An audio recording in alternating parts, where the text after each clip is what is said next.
இது என் மாமியாரோட அம்மா வீட்டில் நடந்த அலப்பறைகள். இவ என் தம்பி பொண்ணு. என்னை விட்டு நகர விடலை. அத்தை அத்தை அத்தை அத்தைன்னு நான் அவளை கையில் வச்சுட்டே சுற்றிட்டு இருந்தேன் தஞ்சாவூர் ஃபுல்லாக. ஸோ தஞ்சாவூரில் தான் இவங்க வீடா. ஸோ அப்படியே இங்கே வந்தோம்.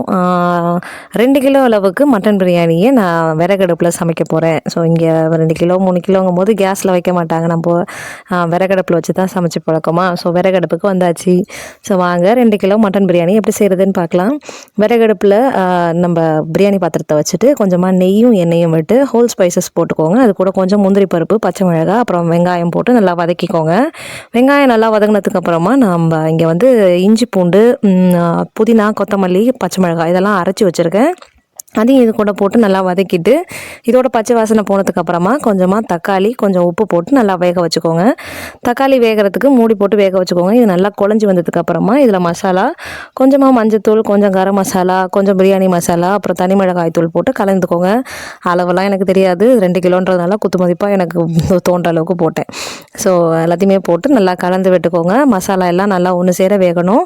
இது நல்லா வெந்ததுக்கப்புறமா நம்ம இங்கே ரெடி பண்ணி வச்சுருக்கேன் மட்டன் இங்கே எடுத்திருக்கேன். இங்கே 1.5 கிலோ மட்டன் எடுத்திருக்கேன்.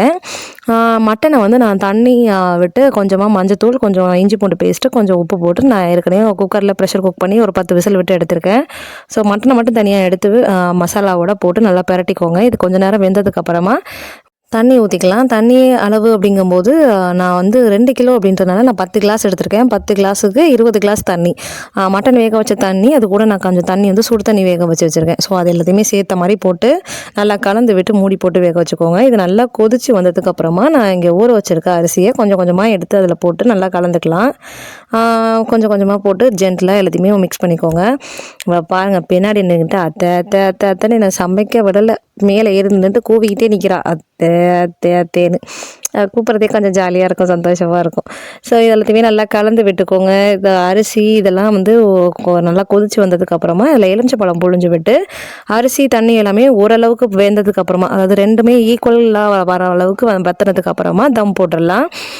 கீழே கறி எதுவுமே இல்லாத அளவுக்கு எல்லா கறியும் அள்ளி மேலே போட்டு ஒரு 15 to 20 மினிட்ஸ் அப்படியே விட்டுடுங்க.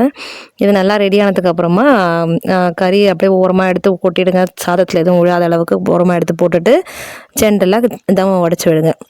நல்லா சூப்பரான உதிரி உதிரியான மட்டன் பிரியாணி நல்லா சூப்பர் டேஸ்ட்டாக ரெடி ஆகிடுச்சு. அங்கே எல்லாருக்குமே ரொம்ப பிடிச்சிருந்துச்சி. நீங்களும் ட்ரை பண்ணி பாருங்கள். அவ்வளோதான். Happy cooking.